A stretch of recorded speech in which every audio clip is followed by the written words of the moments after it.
आप एक ग्राम कचहरी न्याय मित्र हो या ग्राम कचहरी सचिव हो, आप सभी के लिए यह वीडियो बहुत ज़्यादा यूज़फुल होने वाला है। आप सभी अपने-अपने ग्राम कचहरी में कार्यरत हो गए होंगे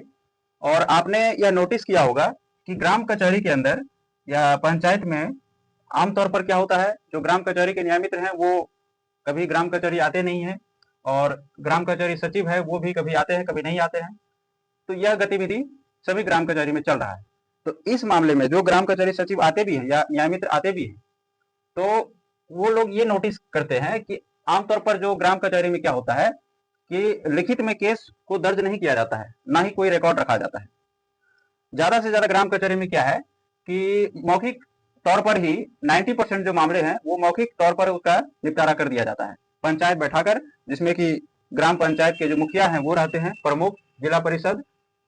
और भी बाकी प्रतिनिधि सभी वहां पे बैठते हैं और सभी पंचों के समक्ष विवाद को रखा जाता है और दोनों पक्षों को सुनने के बाद मौखिक में ही फैसला कर दिया जाता है, निर्णय कर दिया जाता है। या अगर उससे बढ़कर 90% तो मौखिक में ही निपटारा कर दिया जाता है, बाकी जो 10% है उसमें भी लिखित केस दर्ज नहीं किया जाता है।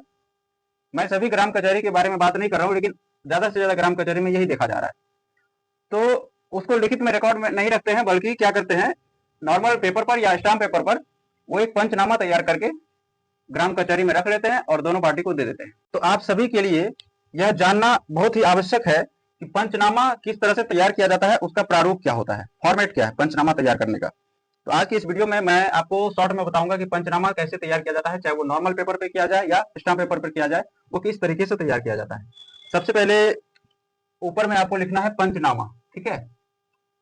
और उसके नीचे से यहाँ पे आपको लिखना है यह पंचनामा दिनांक, और जो भी डेट यहाँ पे, जो डेट में वो पंचनामा तैयार किया जा रहा है वो डेट यहाँ पे मेंशन होगा। यह पंचनामा दिनांक इतना को ग्राम कचहरी, और जिस भी ग्राम कचहरी से वो बन रहा है उस ग्राम कचहरी का यहाँ पे नाम हो जाएगा। इस ग्राम कचहरी में सभी पंचों तथा सरपंच, और यहाँ पे अगर आपको ऐड करना है कुछ तो सभी पंचों, ग्रामीणों तथा सरपंच की उपस्थिति में तैयार किया गया है। ये ऊपर में आपको ये लिख देना है। उसके नीचे में आपको लिखना है विवाद का विवरण, यानी ये जो विवाद उत्पन्न हुआ था दोनों पक्षों के बीच वो किस कारण से हुआ।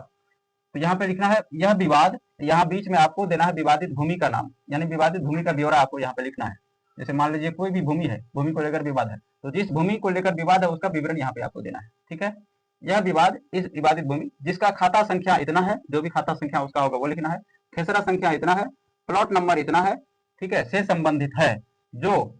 यहाँ स्थित है। यहाँ पे स्थान का नाम देना है, जिस स्थान पर वो भूमि, विवादित भूमि स्थित है वो स्थान का नाम यहाँ पे लिखना है, जो इस स्थान पर उपस्थित है, ठीक है, इतना आपको लिखना है। उसके बाद यहाँ पे लिखना है विवाद के कारण का संक्षिप्त विवरण, जो विवाद उत्पन्न हुआ इस भूमि को लेकर, विवादित भूमि को लेकर,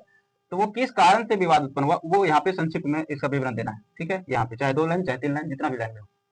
के कारण है, जिसमें प्रथम पक्ष, यहाँ पे फर्स्ट पार्टी का जो है नाम हो जाएगा, फर्स्ट पार्टी का नाम यहाँ पे दे देना है, तथा द्वितीय पक्ष, यहाँ पे द्वितीय पार्टी का यानी सेकेंड पार्टी का जो नाम है वो देना है, शामिल है, इतना आपको लिखना है। उसके नीचे में आपको लिखना है पंचों के निर्णय, यहाँ पे आपको लिखना है पंचों ने विवादित भूमि का निरीक्षण किया और दोनों पक्षों की दलीलें सुनी तथा प्रस्तुत साक्ष्यों का परीक्षण के पश्चात निम्नलिखित निर्णय दिए। यानी जो पंच है यहाँ पे ग्राम कचहरी के, वो विवादित भूमि का जो है निरीक्षण किया, प्लॉट पे जाके जो है उसका निरीक्षण कर लिया, उसके बाद दोनों पार्टी जो है, दोनों पक्षों की दलीलों को सुना, उसके बाद जो साक्ष्य प्रस्तुत किए गए एविडेंस उसको जो है परीक्षण किए, एग्जामिन किए, और उसके पश्चात जो है निम्नलिखित निर्णय दिए। यहाँ पे पहला निर्णय दिए, निर्णय का विवरण यहाँ पे देना है। जैसे मान लीजिए भूमि का सीमांकन या भूमि का विभाजन इत्यादि जो भी निर्णय लिया गया वो पहला निर्णय यहाँ पे देना है। अगर दूसरा भी कोई निर्णय लिया गया है तो यहाँ पे आपको मेंशन करना है। फिर तीसरा निर्णय अगर लिया गया है तो यहाँ पे मेंशन करना है, ठीक है। इस तरह से आपको निर्णय मेंशन करना है।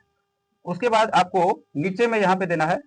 यही सामने से देना है, यहाँ पे मैंने जगह कम होने का कारण यहाँ पे लिखा है, यहाँ पे आपको लिखना है पंचों के नाम तथा हस्ताक्षर। यहाँ पे पंच का नाम और हस्ताक्षर होगा, 1 2 3 4 5 सभी का जो है नाम हस्ताक्षर हो जाए। यहाँ पे साक्षियों के नाम तथा हस्ताक्षर, यानी जो गवाह है उसका नाम और यहाँ पे हस्ताक्षर यहाँ पे हो जाएगा। और या इसके नीचे में भी लिख सकते हैं, और सबसे नीचे में आपको नोट देकर, या फिर आपको अगर कोई पॉइंट लिखना है तो यहाँ पे सबसे नीचे में लिख सकते हैं कि यह पंचनामा स्टाम्प पेपर नंबर, जो भी स्टाम्प पेपर का नंबर है, अगर वो स्टाम्प पेपर पर बना गया है, अगर नॉर्मल पेपर पे बना गया तो तब तो ठीक है, लेकिन अगर स्टाम्प पेपर पर बनाया गया तो यहाँ पे आपको लिखना है यह पंचनामा स्टाम्प पेपर नंबर इतना पर बनाया गया है।